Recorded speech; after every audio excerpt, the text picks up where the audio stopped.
Soy Fernando Díaz Villanueva, hoy es 4 de octubre de 2022 y esto es La Contracrónica.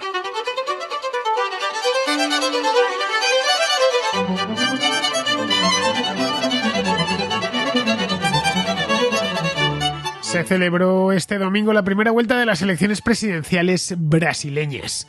Jair Bolsonaro se presentaba a la reelección, pero frente a él no tenía como en 2018 a una figura de segunda fila, sino al mismísimo Luis Ignacio Lula da Silva, que ya fue presidente entre 2003 y 2010 y que durante los años siguientes estuvo asediado por escándalos de corrupción.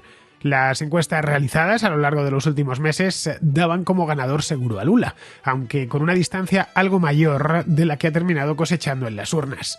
Se esperaba que Lula se colocase en el 50% aproximadamente y que Bolsonaro no llegase al 40%, pero la realidad ha sido muy distinta. Con el escrutinio ya prácticamente concluido, Lula ha obtenido el 48,4% de los votos y Bolsonaro el 43,2%. Como vemos, solo 5 puntos de diferencia que ponen la segunda vuelta, que se celebrará este mismo mes, el día 30, la ponen al rojo vivo. Bolsonaro ha evitado in extremis ser derrotado en la primera vuelta y mantiene las opciones de ganar el día 30 si consigue arrastrar votos que se han ido a otros candidatos, como por ejemplo Simone Tebet del Movimiento Democrático, que este domingo quedó tercera con el 4,1% de los votos. La campaña electoral, que se ha extendido a lo largo de los 2 últimos meses, ha sido muy intensa. Los dos principales candidatos se han visto las caras en varios debates que resultaron ser muy agrios y el electorado estaba movido más por sentimientos negativos que positivos. La izquierda hizo una campaña antibolsonarista y la derecha antilulista. Lo tenía mucho más fácil los primeros, ya que quien está en el gobierno es Bolsonaro. El presidente ha sufrido un acusado desgastes durante su mandato. Bolsonaro ha tenido que lidiar con la pandemia, en la que han muerto casi 700.000 brasileños y con todos los efectos negativos derivados de la misma. Su popularidad había ido descendiendo, la economía no terminaba de despegar, tal y como había prometido en las últimas elecciones, y muchos le acusaban de ser autoritario e insensible a las demandas sociales. Pero a pesar de ello ha sabido mantener un suelo electoral muy sólido y el apoyo de prácticamente todo el electorado de derechas.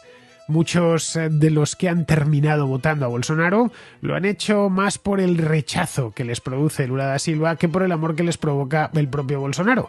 Lula da Silva es alguien sobradamente conocido en el país y no siempre para bien.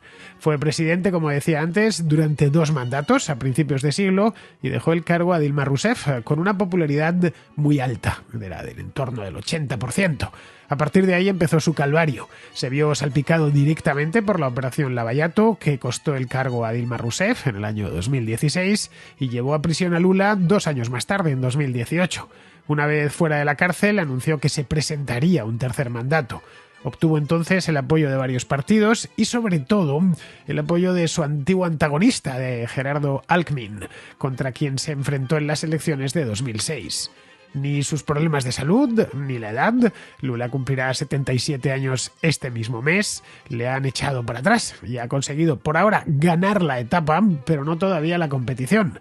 Brasil se prepara para una segunda vuelta de infarto que se va a extender durante todo este mes, en la que ambos candidatos, separados por 5 millones de votos. 5 millones de votos en Brasil no es gran cosa, es un país de 200 millones de habitantes, 220 millones de habitantes o casi 220 millones de habitantes. Estos dos candidatos, en apenas 4 semanas, se volverán a ver las caras.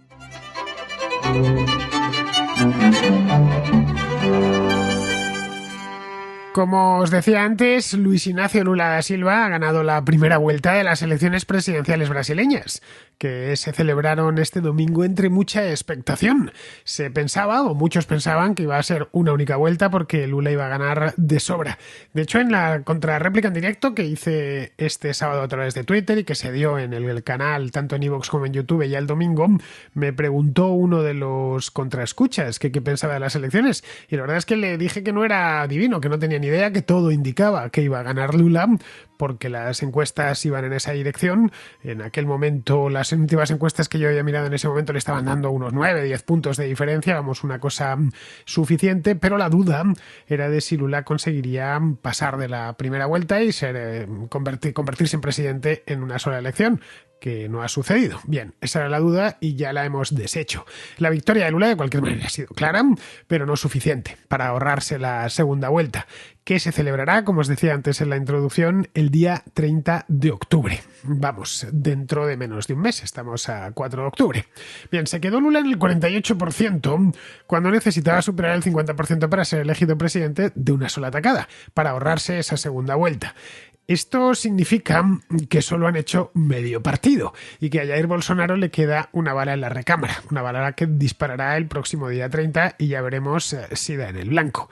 Lula da Silva, como bien sabemos, pues es uno de los grandes abanderados de la izquierda hispanoamericana, conocido por todo el mundo porque llevan esto desde siempre. Lula da Silva tiene ya pues 77 años, que cumplirá este mismo mes, lo he visto antes, creo que el día 26 o 27, poco antes de las elecciones, y ha sido presidente de Brasil, fue presidente de Brasil. Hay que utilizar un pasado absoluto porque lo fue durante 7 años entre el año 2003 y 2010. Cualquiera que tenga, pues no lo sé, más de 40 o más de 30, recuerda perfectamente la época de Lula como presidente. Luego pasó por la cárcel, de eso hace mucho menos tiempo, en 2018, entre 2018 y 2019, después de ser acusado de corromperse en el curso de la Operación Lavallato, una operación que tratamos en su momento aquí en la Contracrónica, pues estoy hablando de esa época, de los años 2017-2018, que tuvo mucha influencia en las últimas elecciones brasileñas, en las de 2018, y que dio pues llevó a Lula a la cárcel y a Dilma Rousseff la sacó de la presidencia un año antes, en 2016. Vamos, todo Brasil se puso patas arriba entre el año 2015, 2016 y el año 2018. Bien, que lleve Lula tantos años en política ha hecho que Brasil se divida entre, como todas las figuras fuertes, entre lulistas y antilulistas. No hay más que conocer a un brasileño y a poco que uno intercambie unas cuantas palabras y se ponga a hablar de política, detecta sin llegar a preguntarlo si el tipo en cuestión es lulista o antilulista. Puede que esté en el medio, pero hay poco en medio, ¿eh? En el otro lado, pues pasa algo similar con Jair Bolsonaro. O se le odia o se le ama. No hay mucho más.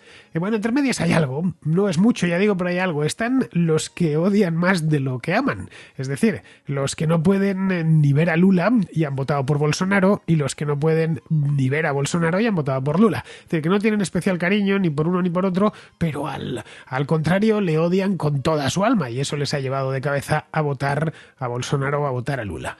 Al final ha resultado pues que hay muchos más antilulistas de los que parecía. Bolsonaro, estos son los datos ya finales, con el 99,9% de los votos escrutados, pues a Bolsonaro le ha votado el 43,4%, mucho más de lo que se esperaba. No olvidemos que en las elecciones de 2018 tuvo el 46% en la primera vuelta, quiero decir, la segunda ya fue el 55%. Esto es muy por encima, ¿eh? Estamos hablando de que el promedio de las encuestas rondaba en muchos casos el 36, 37, 38%, es lo que le estaban dando. Solo algunas, y de manera puramente casual, estaban dándole el 40%. Esto es lo que vaticinaban. Al menos, por lo menos las de Datafolla y PEC, que se publicaron días antes de las elecciones, estaban dando esa horquilla aproximadamente. A las elecciones se presentaban un total de 11 candidatos, de los cuales solo 2 tenían posibilidades reales de pasar a una segunda vuelta en el caso de que se produjese una segunda vuelta. Uno era Lula y el otro Bolsonaro. De hecho, estas elecciones en Brasil sí que se han visto y se han medido en clave A o B, en clave blanco y negro. Nada más. Escoged vosotros, quién es para cada uno de vosotros el blanco y el negro, ¿no? Pero bueno, que eran así, o A o B. Escoged o Lula o Bolsonaro o Lula. Entre ambos han recogido el 91% de los votos en primera vuelta. En la segunda pues tendrán que repartírselos todos, pero en primera vuelta han dejado a los otros 9 candidatos pues con unos porcentajes de votos realmente bajos. Si vamos a las de 2018, que en esto es bueno hacer algo de historia y saber de dónde venimos, porque saber de dónde venimos siempre nos ayuda a saber a dónde vamos, o por lo menos imaginarlo mejor. Si vamos a las de 2018, la cosa estaba mucho más disputada. En aquel momento Jair Bolsonaro se hizo con el 46% de los votos, primera vuelta estoy diciendo, y el segundo en discordia, que era Fernando Haddad, un candidato no muy bueno, todo hay que decirlo, del Partido de los Trabajadores, pero Lula no se podía presentar porque estaba en la cárcel. Bien, obtuvo el 29%, según estoy viendo aquí. Sí que me sale un 75%. El 25% restante se ha repartido entre el resto de candidatos, que según veo aquí eran un total de 13. Ojo, incluyendo a Bolsonaro y a Haddad. En las elecciones de 2014, vamos a irnos un poquito más para atrás, en primera vuelta siempre, Dilma Rousseff obtuvo el 41% y el segundo en discordia, que era Ezio Neves del Partido Socialdemócrata, se llevó el 33%. De nuevo estamos ante una cuarta parte de los sufragios que fueron a candidatos secundarios. En 2014 los candidatos secundarios eran 9. Bien, esto de que en las elecciones de este domingo en Brasil, 9 de cada 10 votos, bueno, que digo, más de 9 de cada 10 votos, se hayan ido en primera vuelta a los dos principales candidatos, ya nos dice mucho de cuán polarizado estaba el electorado y cómo los brasileños estaban votando, en buena medida estaban votando en negativo. Es decir, que esta primera vuelta ha sabido mucho a una segunda vuelta, a una final.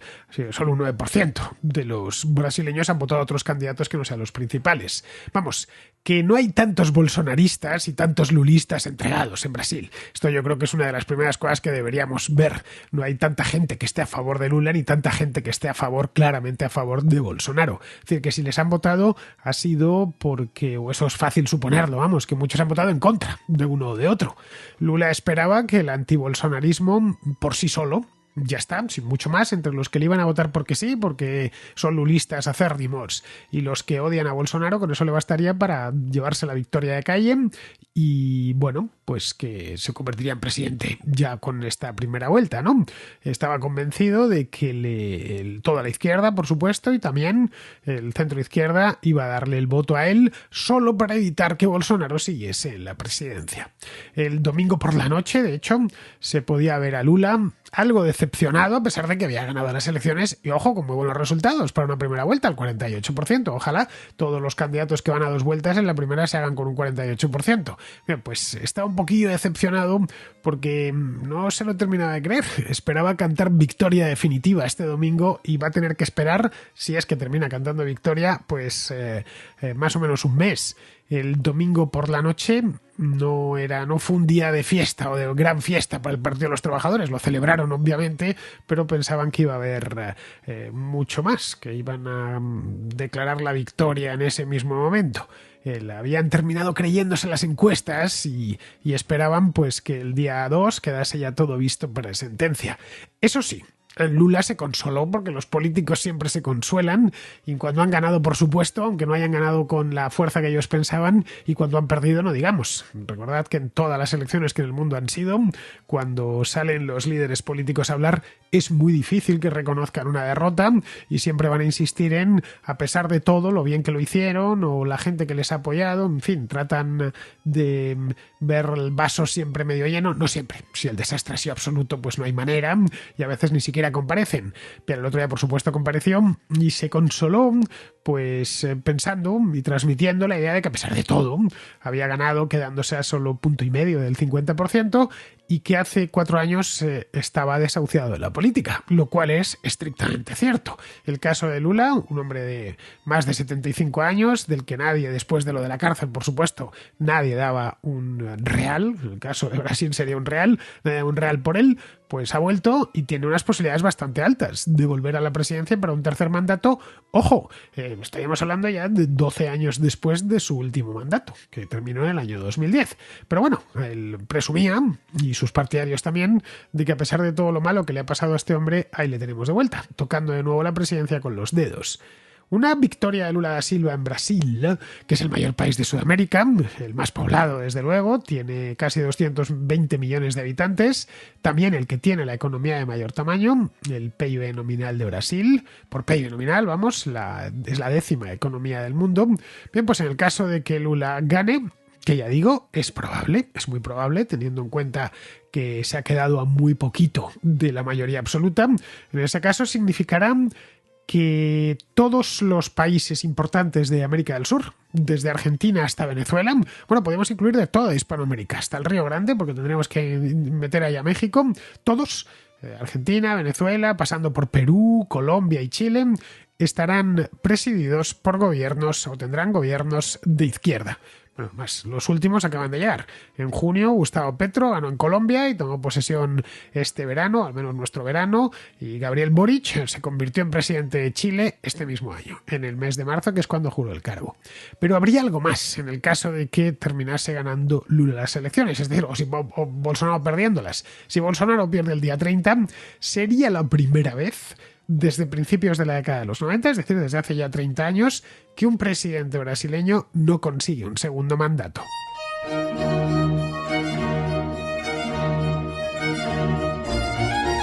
No tenemos ni idea de lo que pasará el próximo día 30. El Partido de los Trabajadores está convencido y además están tratando de transmitir esa impresión no solo a los brasileños sino al resto del mundo, que esto es pan comido y que dentro de un mes el nuevo presidente será Lula da Silva. Y los bolsonaristas pues han tomado aire. En cierta medida, pues esto es una segunda oportunidad para Bolsonaro. Esa es la verdad. Hoy por hoy la carrera ha quedado muy igualada. No es que estén empatados, ni mucho menos. Hay 5 puntos de diferencia entre uno y otro, pero sí mucho más igualada de lo que pensábamos. Y para saber esto hemos tenido que esperar a las elecciones. Las encuestas, como os decía antes, daban a Lula una ventaja más que sobrada para ganar de calle las elecciones. Pero los bolsonaristas no lo veían tan claro y dieron una batalla encarnizada durante la campaña. Bolsonaro, cuya popularidad se desplomó durante el segundo año de la pandemia, también en 2020, pero bastante menos en 2021, se fue por los suelos. Estaba echando un vistazo a los índices de popularidad de Bolsonaro para hacerme una idea del despeñe y del golpazo que se dio el año pasado, y es que en prácticamente todo el año los que aprobaban su gestión, su gobierno, en Brasil eran solo el 20%, bueno, incluso menos en algunos momentos. Tuvo momentos en los que la popularidad del presidente era del 16, del 17, del 18%, ¿no? Que es realmente poco, es que ni una quinta parte del país. Bien, pues después de un año tan malo como 2021, parece ser que ha ido recuperándose poco a poco. En julio y agosto de este año, es decir, ya metido en plena campaña electoral, ya aprobaba su gestión un tercio de los consultados, es decir, entre un 30 y un 35%. Esto a Bolsonaro pues le sirvió casi como un propulsor, ¿no? Le ha ido dando ánimos y sobre todo confianza para encarar estas elecciones que las daba por perdidas. Los bolsonaristas estaban convencidos, muchos de ellos, en la intimidad obviamente, no iban a decirlo en público, pero se les veía como ya casi preparando la salida. Muchos brasileños, y esto se puede leer en la prensa brasileña, que para los hispanohablantes es muy cercana porque la podemos entender sin necesidad de traductor, se veía que le acusaban de no haber gestionado adecuadamente la pandemia, que por cierto en Brasil fue muy dura. En Brasil se llevó por delante el COVID, se ha llevado por delante hasta la fecha a 686.000 personas. Estos son datos que acabo de mirar, son datos oficiales, seguramente sea mucha más gente. Estamos hablando de casi 700.000 personas y es el segundo país después de Estados Unidos. En Estados Unidos, concretamente, han muerto hasta ahora 1.084.000 personas. Luego vendría Brasil con 686.000, la India con 528.000, pero la India está mucho más poblada que Brasil, no lo olvidemos. Luego ya Rusia con 387.000 y México con 330.000. Eso sería el top 5 por víctimas mortales de la pandemia. Bien, en ese top 5, si esto fuese el Mundial, Brasil que hubiera quedado subcampeón. Y como en todos los países donde la pandemia pegó muy duro, pues la gente, como es lógico, ha señalado al presidente. Luego ya vino la crisis económica, el desempleo, la inflación y, bueno, todos los problemas derivados de la guerra en Ucrania. Que impactaron, por cierto, en Brasil, lo he comentado alguna vez en la contra, porque Brasil queda muy lejos de Rusia. Bueno, están dentro de los BRICS, es decir, al menos desde el punto de vista económico es aliado suyo, pero le afectó directamente porque el país, Brasil desde el punto de vista agrícola, es una de las grandes potencias del mundo y para que sus cosechas crezcan bien utiliza cantidades ingentes de fertilizantes y buena parte de esos fertilizantes los importa de Rusia. Bien, pues para tratar de recuperar votantes en los últimos meses, Bolsonaro ha estado presionando en el Congreso, ha sido una carrera contra el reloj para aprobar planes sociales para miles de millones de dólares, que unos 8.000 millones, una cosa así, ha conseguido arrancarle al Congreso, todos para programas sociales. Ha entregado ayudas directas a los más necesitados, que eran muchísimos, desde luego muchos muchos más que cuando llegó al poder, porque la pandemia, aparte de dejar muchos muertos y la crisis económica, también ha dejado muchos más pobres. Ha dado subsidios para el gas, para el gasóleo profesional y compensar así a los camioneros y a los transportistas por la subida del precio del petróleo. También ha otorgado casi 500.000 de títulos de propiedad de tierra a agricultores pobres, muchos de los cuales pues estaban ya allí cultivando esa tierra y lo que pasa es que la ocupaban de manera clandestina, ¿no? En este sprint de final de mandato, que ha sido a lo largo de este año, de 2022, le ha proporcionado a Bolsonaro el empujón, ese empujón que le faltaba y que no veía claro allá por el mes de mayo, junio, para al menos no quedar apeado en la segunda vuelta. Porque lo que se habían planteado en el partido de Bolsonaro y en su equipo de campaña era que no quedasen, que no sacase Lula, que no saliese presidente de un golpe, que le diesen una nueva oportunidad y en la segunda oportunidad y el 30 de octubre pues verían alargar un poco esto. Y eso lo ha conseguido. Pero claro, no le ha quitado, aparte de todo lo que ha hecho desde el poder, de sacarle al Congreso dinero, de tratar de mostrarse mucho más compasivo y amable, aparte de eso, no le ha quitado de tener que hacer una campaña a cara de perro. La campaña ha sido muy intensa y también muy violenta. Según he podido leer, ha sido la más violenta que se recuerda en Brasil desde los años 80, cuando el país puso fin a la dictadura militar en el año 1985. Han asesinado a varios políticos y de distintos partidos y se han producido infinidad de agresiones con trasfondo político. Desde que la campaña dio el pistoletazo de salida ya por principios de julio. Brasil es un país peligroso, es un país que especialmente sus grandes ciudades son inseguras, así que la violencia está presente en la vida por lo menos el brasileño urbano de una manera regular, desde luego mucho más que en el europeo urbano, pero en este caso hasta los propios brasileños han notado y han percibido que ha habido un repunte en la violencia de tipo político, que es muy diferente a la violencia que hay, pues qué sé yo, en Centroamérica con las pandillas, por ejemplo, ¿no? O en todo lo relacionado en México con el narcotráfico, no es una violencia de tipo político en principio. Esta sí, esta era directamente enlazada con la política. Bolsonaro, entre tanto, pues aparte de eso, se centró en defender su gestión, diciendo que había sido bastante buena, a pesar de todos los problemas que se le habían presentado, y sobre todo en avisar de lo que sucedería si Lula volvía a la presidencia. Atacó el sistema electrónico de votación y extendió la sospecha de fraude sobre los resultados. Muchos le acusaban de estar poniéndose la venda antes de recibir la pedrada. Es decir, que si Lula sacaba más del 50% de los votos, podía salir diciendo que no se creía los resultados, en fin, y generar un problema serio y una crisis constitucional dentro de Brasil. Al final ha resultado pues que no le dio tan mal, por lo que es probable que no vuelva con el mismo tema para la segunda vuelta. Esto de preparar un escenario muy adverso en la primera vuelta y recurrir al fraude es una táctica habitual, pero muy sucia, y que no se debería estar utilizando con la ligereza con la que se utiliza en muchísimos países. Pero bueno, recordemos lo que sucedió en Estados Unidos hace solo 2 años. Bueno, en aquel momento, estamos hablando de finales de 2020, Bolsonaro se puso del lado de Trump y le apoyó. Y bueno, para estas elecciones Trump le ha devuelto el favor grabando un mensaje de apoyo personal, ¿no?, que Bolsonaro ideó el sábado. Trump decía, lo tengo aquí delante, decía que Bolsonaro es un hombre fantástico, uno de los grandes presidentes de cualquier país del mundo, un hombre que ha hecho un trabajo absolutamente increíble con su economía y con su país. Bueno, yo no sé hasta qué punto ese mensaje que hizo público en horas antes de que abriesen los centros electorales, no sé hasta qué punto eso le traería nuevos votantes, pero de seguro que gustó muchísimo a sus seguidores más fieles. Esos seguidores tan volcados con la causa bolsonarista son los que le han mantenido con vida, ya que han demostrado que su suelo electoral es muy rocoso. En 2018 Bolsonaro ganó la primera vuelta con el 46% de los votos, la segunda, como os decía anteriormente, fue con el 55% y él la ganó, se convirtió en presidente, pero es que el 46% de los votos en primera vuelta es solo 3 puntos más que ahora, no es mucho más, en aquel entonces no había gobernado durante 4 años especialmente difíciles. En aquel momento, recordemos, hice varios sobre la llegada de Bolsonaro al poder. Si mal no recordamos, en aquel momento prometió restaurar la ley y el orden, tener mano dura con la delincuencia, mejorar la economía.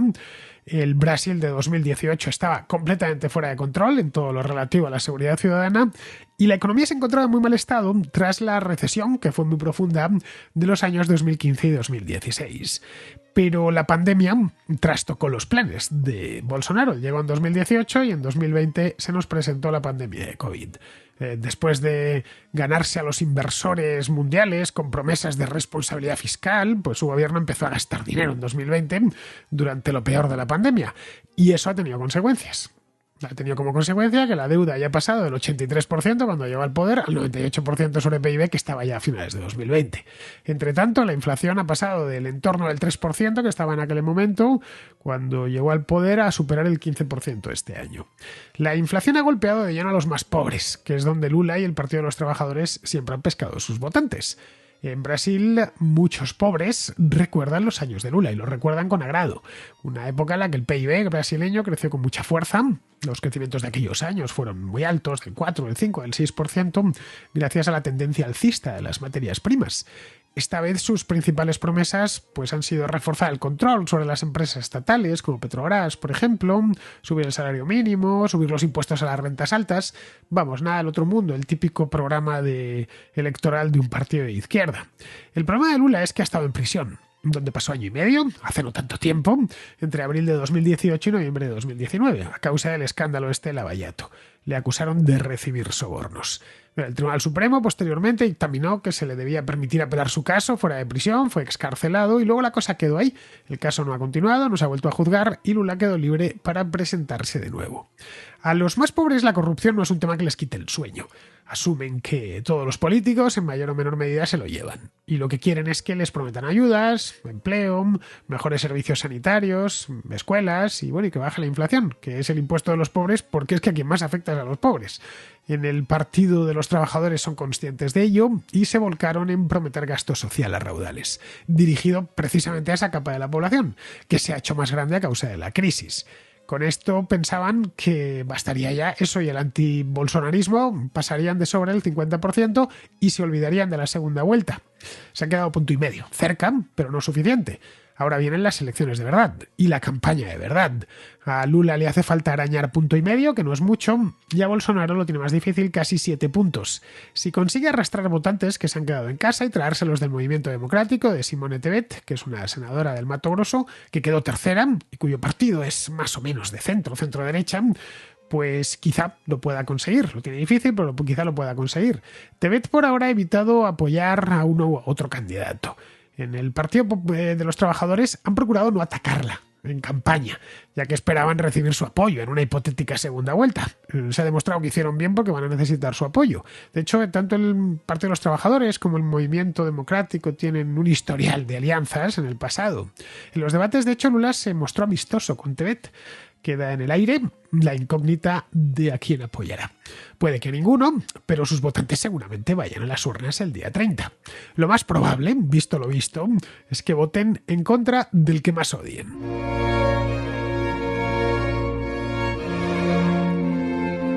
Vamos con la contrarréplica, que ayer, como tuve este programa con Andrea, no pudimos hacer porque se nos extendió bastante, así que vamos a recuperarla hoy. Empezamos con José, que está en Inglaterra y que nos habla de estos últimos años en el Reino Unido, las expectativas frente a la realidad. Te sigo desde hace un montón de tiempo. Me gusta mucho tu programa y bueno, pues quería hablarte del tema de que hiciste antes del verano, en el verano, una contrada acerca de Boris Johnson y quería haberte mandado algo, pero verano, cosas que pasan. Y luego hiciste una de Listras y ahora has hecho otra con la chica esta que se llama Andrea. Y bueno, yo es que lo veo el tema, yo siempre he seguido los 8 años que llevo aquí viviendo, y vamos, en España lo hacía igual. Siempre he seguido mucho la información, telediario, la prensa escrita. Y cuando llegué aquí, quería saber por qué querían hacer el Brexit. Y bueno, pues hace 8 años estaba Cameron y era el momento. Y nada, pues yo veía la BBC, la sigo viendo. Nos contaban, unas historias de que si salía el Brexit, millones de personas en paro, que la City se iba a ir, los banqueros, una serie de historias. Yo decía, pues si me tengo que ir me voy y ya está. Vuelvo para para España o para donde sea y ya está. Caso pasó el Brexit, no pasó nada de eso, votaron a favor y estuvo la señora May, no consiguió hacer nada. Y luego el tema de Boris Johnson, yo no sabía, lo había visto en los debates del Brexit, no sabía casi quién era, y le vi y dijo, vamos, su lema de campaña era hacer el Brexit, básicamente. Y desde el día uno la BBC todo el día hablando mal de él y venga, y decidió hacer las elecciones esas, que aquí se decía que era el segundo referéndum del Brexit, las ganó al señor Corbyn, eso no le fue muy difícil.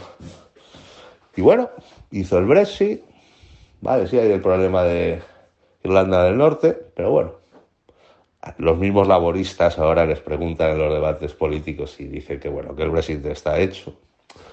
Llegó la pandemia, tuvimos el confinamiento, como tú bien sabes, que podías salir cuando querías a la calle, no había mascarillas por la calle, todo eso. Yo fui uno de los afectados de los ERTES de aquí, donde yo trabajaba, cerró. Desde el primer mes pagándonos el sueldo. Lo de las vacunas, bien. Yo, por ejemplo, me vacuné 5 meses antes que mi madre, que tiene más de 70 años. Y nada, la economía bien, hay pleno empleo total. Y bueno, sí, hizo lo de las fiestas esas que decía, bueno, se tomaban unas cervezas después de trabajar con los compañeros de trabajo todos los viernes y tal y cual. Y la campaña de la BBC contra él fue terrible. Este año la campaña ha sido desde primeros de año hasta que llegaron las elecciones, bueno, diciendo que había pobreza, que la gente pasaba hambre, esto poniendo como un panorama, pintando un panorama que yo sinceramente aquí no veo. Es la quinta economía del mundo y bueno, yo no veo gente famélica por las calles ni nada de eso. ¿Sabes? O sea, bueno, que perdió las elecciones locales y al final se lo cargaron. Pero vamos, desde el día 1 que empezó, la BBC en contra de él. Ahora está la señora atrás. Desde el momento 1 están en contra de ella. Cuando habéis hablado de que solo ha bajado los impuestos a los ricos, hombre, ha bajado el income tax del 20% al 19%, que eso lo subió el Rishi Sunak, y ha subvencionado la calefacción a todos los hogares de Inglaterra. Es más que a los ricos. Ha hecho cosas, pero vamos, que están totalmente en contra de ella. Y sí, ella no se sabe defender como Boris. Y vamos, se la van a cargar y quieren el lunes pasado, en el 24 horas, un programa que hay por la noche de Context. Si ves el publi reportaje del Partido Laborista, bueno, una cosa lamentable. Quieren que haya un cambio de gobierno y ya está. La gente de la BBC. Y bueno, yo pago la BBC. 150 libras. No la voy a volver a pagar. Ya he visto la manera de hacerlo. Lo siento mucho, pero tiene que ser la televisión de todo el mundo. Y lo que han hecho con Boris fue injusto y lo que van a hacer con esta señora desde el día 1 lo está haciendo. Que lo haga el Channel 4 es otra cosa. Pero vamos, simplemente mi opinión. Ya sé que me he enrollado y nada, lo siento mucho y un saludo y te seguiré escuchando. Adiós. Pues mira, José, yo no estoy ni a favor ni en contra de Boris Johnson, ni de Liz Truss, ni de Keir Starmer, ni de nadie. Yo me limito a estudiar lo que pasa en aquel país y sacar conclusiones de la manera más honrada posible. De hecho, Y ya personalmente, a mí la idea de bajar impuestos, la lleve quien la lleve a cabo, siempre me parece buena idea. Yo soy liberal y me gusta que los impuestos sean bajos. Ahora bien, entiendo que si bajas los impuestos tienes que bajar también el gasto público, porque de lo contrario lo que vas a hacer es engordar la deuda. Y poner tu bono, el bono soberano, en este caso los guilds británicos, pues los vas a poner al rojo vivo, ¿no? Que es lo que ha terminado pasando. Cualquier bajada de impuestos tiene que estar financiada con un recorte de gasto, y no hay mucho más, y eso no ha sucedido en el caso de Truss. ¿Qué puede pasar a partir de ahora? Pues no tenemos idea. Puede ser que la primera ministra se eche para atrás y decida cambiar de política a lo largo de, no qué sé yo, el próximo mes o de los próximos 2 meses. Puede suceder también, como comentas, que acaben con ella y pongan a otro. Pero eso, como bien dijo Andrea ayer, les va a traer problemas serios a los conservadores, porque sería ya el tercer primer ministro después de las elecciones de 2019. El Reino Unido es una monarquía parlamentaria y el primer ministro lo elige el Parlamento. Pero en las elecciones se vota un candidato, a fin de cuentas. Vale, sí, es cierto. Ahí cada uno vota en su circunscripción y a partidos y tal, pero el que ponía la cara, el que puso la cara, el Get Brexit Done, lo era Boris Johnson. Igual que aquí votamos al PSOE, al PP, a Vox, a Ciudadanos o a Podemos, pero al final nos ponen una cara, ¿no? Y la gente vota, pues qué sé yo, a Feijóo, a Pedro Sánchez o al que presente Ciudadanos, que no sé ni quién será, o al que presente Podemos. Bien, votamos a una persona, a pesar de que luego esa persona, en el caso de que gane las elecciones, no estamos nosotros eligiéndoles como primer ministro, como presidente de gobierno, sino que lo tendrá que hacer el Parlamento con los escaños que consiga. En el Reino Unido pasa exactamente lo mismo. Imaginemos que en España, que ganó el Partido Socialista las elecciones en 2019, hubieran cambiado 3 veces ya, ¿no? Pues empezando por los propios votantes socialistas diciendo, oiga, que nosotros no hemos votado a esta persona o a esta otra, ¿no? Que votamos a Pedro Sánchez en su momento. Bien, esto es una cosa que se puede hacer, pero tienes que medirte muy mucho. Y además, es que votaron, ¿no? Pedro Sánchez ganó por la mínima en el año 2019, pero es que un mes después, en diciembre de ese año, Boris Johnson arrasó, ganó por una mayoría abrumadora. Esa es la verdad. No sé, pueden entender los británicos que un cambio de primer ministro a mitad de legislatura porque hay una crisis política, pero ya que se cambia 2 veces de primer ministro quizá les parezca demasiado, les parezca vicio, ¿no? Así que, lo más probable, como comentaba esta mujer, Andrea ayer, es que vayan a unas elecciones anticipadas para principios del año que viene si deciden liquidar también a Liz Truss. Luego, respecto a la BBC, o al menos sus servicios informativos, porque la BBC es mucho más, pues sí, tienen claro sesgo prolaborista. Pero la prensa escrita, con la excepción del Guardian, tiene también un sesgo proconservador en este caso. Si una cosa, digamos, que se compensa con la otra. Algo parecido pasa en España, donde las televisiones son en líneas generales algo más favorables a la izquierda, mientras que la prensa escrita es en líneas generales algo más favorable a la derecha.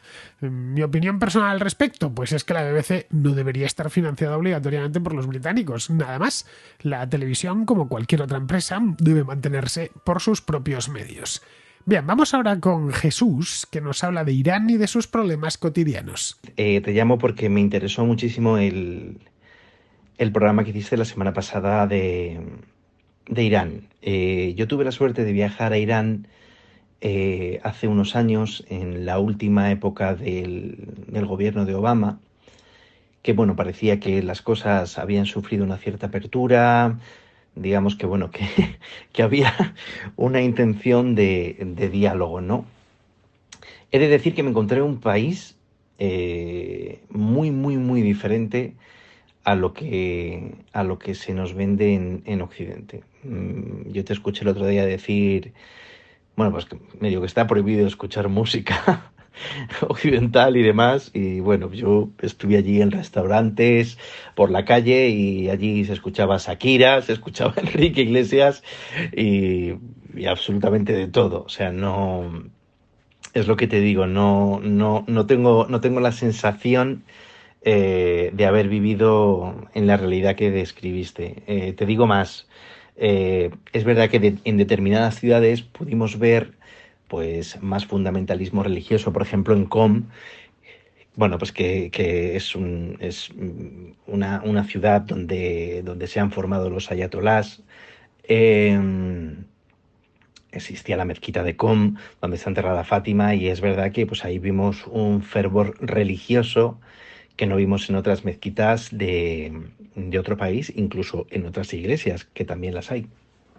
Eh, la verdad es que yo me encontré a una juventud con una mirada mucho más limpia que la que podían tener personas de otra, bueno, pues de otra edad, ¿no?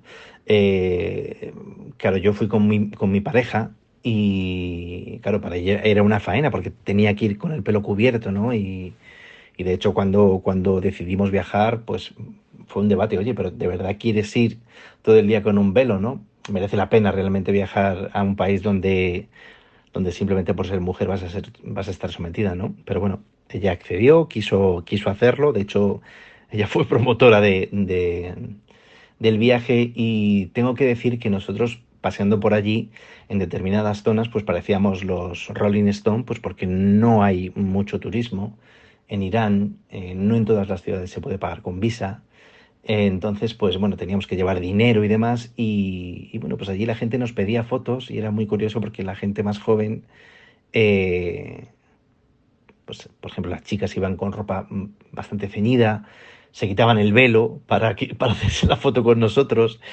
cosa que a mí pues a veces me incomodaba, no por mí, sino por lo que pudiera pasar con ellas. Yo les preguntaba si existía tal policía y nos decía que bueno, pues que en determinadas zonas podían ser un poquito más... eh, podía haber más fervor, pero bueno, en Esfahán, en Teherán, en Shiraz, pues no había esos conflictos, ¿no? Entonces, a mí me parece que lo que está pasando es el reflejo de lo que yo ya viví. Creo que la muerte de esta chica en comisaría no ha sido más que un despertar de lo que posiblemente vaya a pasar en un futuro. Y ojalá sea así, porque, bueno, he tenido la suerte de estar por bastantes países eh, musulmanes, ¿no? Árabes, y he de decir que la sensación de seguridad, de hospitalidad, de, bueno, de lo que te digo, de buena educación que he recibido en Irán, no la he recibido posiblemente en otros países, a pesar de que en todos los países árabes en los que he estado es posiblemente los lugares donde menos hostilidad he recibido. Entonces, bueno, yo animo a toda la gente que viaje a Irán, que vea lo que es, además de ser una maravilla y de tener mezquitas impresionantes, de ciudades enormes, con una contaminación horrorosa y con un tráfico tremendo, pero creo que es un país que ojalá despierte de esta represión que tienen no solamente las mujeres, sino cualquier iraní. Y bueno, pues ellos tienen internet, se pasan bueno, pues las prohibiciones por el forro, porque todos tienen su VPN en su móvil, todos tienen Facebook, todos tienen Instagram, todos nos pedían tener contacto, porque bueno, para ellos viajar era una dificultad y todo contacto con personas ajenas al país pues era bueno, pues una curiosidad.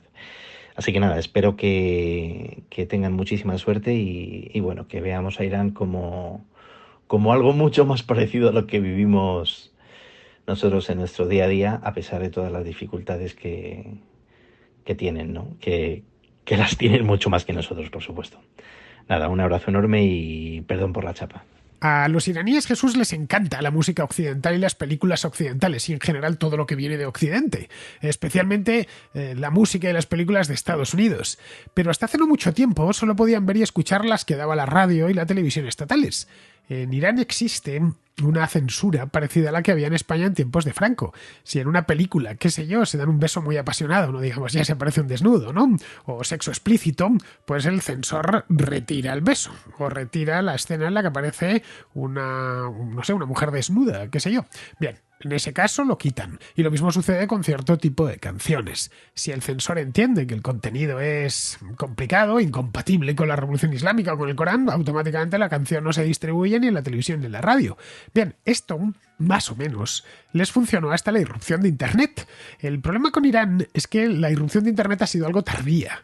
Daba el otro día el porcentaje concreto de penetración, eran datos del Banco Mundial, y actualmente es del 85%, es decir, un 85% de iraníes accede de forma regular a la red, y en el año 2010 era del 15%. Es un salto de gigante de apenas 10 años, poco más de 10 años. Hoy en Irán casi cualquiera puede descargarse canciones de internet y descargarse películas completas sin pasar por la tijera del censor. Hace 10 años era más difícil encontrar a alguien que tuviese acceso a internet o a una red privada virtual. Bien, eso es en cierta medida lo que ha puesto en jaque al gobierno iraní. En el año 2005 o 2006 había algunos blogueros que sí eran claramente opositores al régimen, pero es que era muy poca gente la que tenía acceso a internet y podía leer esos blogs. Luego el peligro era menor. Hoy los iraníes escuchan la música que quieren y ven las películas que quieren sin que el régimen pueda hacer nada para impedirlo, porque no tienen más que con su teléfono en casa, a través de una VPN, y a partir de ahí descargarse o ver lo que les dé la gana. La guardia de la moral la policía religiosa, no puede ir persiguiendo lo que cada iraní escucha en su casa o escucha a través de su teléfono móvil, ¿no? Ellos son plenamente conscientes de que es imposible hacerlo. Tampoco tienen medios, ¿eh? El gobierno no tiene medios de crear un cortafuegos gigantesco como la gran muralla virtual esta de China, que impida que los iraníes se conecten a ciertos sitios de internet. Tampoco tienen un sistema de vigilancia como el crédito social chino, ¿no? Que a través de cámaras en las calles, con su software de reconocimiento facial, reconoce a la gente y los tiene en una base de datos, ¿no? Eso nada, no es impensable en Irán porque eso cuesta mucho dinero. Mira, al final pues se tienen que conformar estos policías religiosos con vigilar que las mujeres lleven el hijab puesto y bien ajustado. Ya está. Por lo demás, pues ¿qué quieres que te diga? Todo lo que digas bueno de Irán te voy a decir que sí. Irán es un país maravilloso. Yo nunca he estado allí, pero conozco bien su historia. Mira, si me diesen a elegir un país de Oriente Medio al que visitar mañana, sin ninguna duda visitaría Irán. No es, como bien sabes, un país fácil de visitar a causa de las sanciones, no hay vuelos, hay pocos, pero bueno, me encantaría verlo personalmente. Es una de las cunas de la civilización. De la hospitalidad de los iraníes me ha hablado mucha gente y bueno, me la creo. Y espero además que en un futuro próximo se puedan sacudir el yugo de esta dictadura religiosa, de esta teocracia que ellos mismos, sus padres y abuelos trajeron hace ya 40 años. Bien, pues vamos a terminar y terminamos con Pizarro, que nos habla también de Irán. El hijab es para el de la tienda una tela, para las iraníes una imposición, para el gobierno iraní una bandera islamista y para Occidente un símbolo de la lentitud del proceso civilizatorio del cosmos musulmán. Una mujer represaliada hasta la muerte ha denotado el hartazgo de una población empobrecida y con dogal, que protesta como si existiese quien quisiera quitarle el dogal del todo o supiese cómo hacer prosperar a Irán. Querer justicia y prosperidad es loable.